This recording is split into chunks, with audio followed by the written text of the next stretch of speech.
ભાઈ 5000 રૂપિયા હોય તો આપ ને. ના ભાઈ મારી પાસે નથી. ભાઈ હા ભાઈ હું જાઉં છું હો.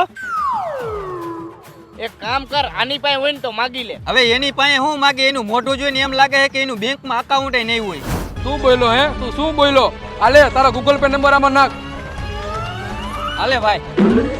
5000 આલે. વધારું? હજી એક 0 વધારું? ના ના ભાઈ, ખાલી 5000 નાખી દે ને. હા તો ભલે. આલે જો શું બતાવે હે? Instant bank balance. હા તો એનો મતલબ શું થાય? એનો મતલબ એ થાય કે તારા બેંક અકાઉન્ટમાં પૈસા નથી. હા તો પૈસા નથી, બેંકમાં એકાઉન્ટ તો હે ને. તું હમણાં કહેતો હતો ને કે આનું બેંકમાં એકાઉન્ટ નથી. મારા બબે એકાઉન્ટ હે, એક આઈસીઆઈ બેંકમાં હે અને એક બરોડા બેંકમાં હે. હજી કોટક બેંકમાં ખોલાવાનું હે. એટલે આ વાત ભાઈબંધ રાખે છે બુદ્ધિ વગરના. સાચી વાત છે એની. તો મારી વાત કઈ ખોટી હે? તમારું કઈ બેંકમાં એકાઉન્ટ હે આમાં કમેન્ટ કરો.